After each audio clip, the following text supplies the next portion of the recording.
Hello বন্ধুরা, আজকে আমরা সরাসরি একটি ইন্ডাস্ট্রিয়াল কন্ট্রোল প্যানেলের ভেতরটা দেখব এবং জানবো এখানে কি কি ইম্পর্ট্যান্স পার্টস আছে আর সেগুলো কিভাবে কাজ করে।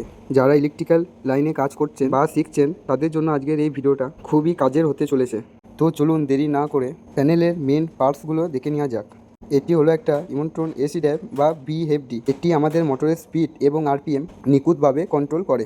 এর সবচেয়ে বড় সুবিধা হলো এটি মোটরকে হট করে অনেক বেশি কারেন্ট নিতে দেয় না, স্মুথলি স্টার্ট নেয়, যার ফলে মোটরের কারেন্ট সুরক্ষিত থাকে এবং কারেন্টের বিলও অনেক কম আসে। আর এই ড্রাইভে মেন পাওয়ার সাপ্লাই বন্ধ করার পরও এর ভেতরের ক্যাপাসিটারগুলোতে 10 মিনিট পর্যন্ত হাই ভোল্টেজ চার্জ জমা থাকতে পারে।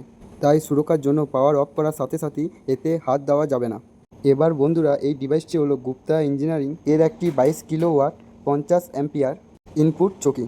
এর প্রধান কাজ হলো মেন পাওয়ার সাপ্লাই থেকে আসা ভোল্টেজ স্পাইক বা ইলেকট্রিক্যাল নয়েজ দূর করে আমাদের দামি বিএফডি ড্রাইভটিকে সুরক্ষিত রাখে। বন্ধুরা, এটি হলো প্যানেলের কন্ট্রোল ট্রান্সফরমার, যা মেন লাইনের হাই ভোল্টেজকে এবং কন্ট্রোল সার্কিট চালানোর জন্য কমিয়ে প্যানেলের কুলিং ফ্যান প্রয়োজনীয় ভোল্টেজে রূপান্তর করে। বন্ধুরা, এটি হলো একটি 120 ওয়াট স্যাম্পস, যা মেন লাইনে এসি কারেন্টকে 24 ভোল্ট ডিসি কারেন্টে রূপান্তর করে। বন্ধুরা, দিন রিলের ওপর বসানো এই ডিভাইসগুলো হলো সালজার কন্ট্রোল রিলে।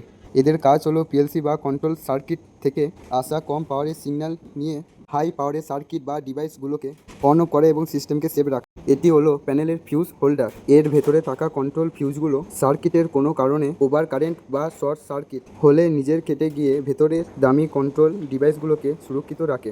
বন্ধুরা, এবার আমি আপনাদের সুবিধার জন্য এই ইমন্ট্রন ভিএফডির ওপরের ছোট্ট কিপ্যাডটা খুলে নিচ্ছি। এই কিপ্যাডটার নিচেই থাকে মেন কন্ট্রোল টার্মিনাল ব্লক, যেখান থেকে পিএলসি পুশ বাটন বা স্পিড কমানো বাড়ানো পটেনশিওমিটারের সিগন্যাল কেবলগুলো ড্রাইভে কানেক্ট করা হয় এবং এখান থেকেই ড্রাইভে সব প্যারামিটার প্রোগ্রামিং সেট করা হয়ে থাকে। বন্ধুরা, এরকম প্র্যাকটিক্যাল ইন্ডাস্ট্রিয়াল ওয়ারিং এবং ইলেকট্রিক্যাল কাজ সহজে শিখতে এখনই চ্যানেলটি সাবস্ক্রাইব করে সাথে থাকুন, আর ভালো লাগলে একটা লাইক করে দিন।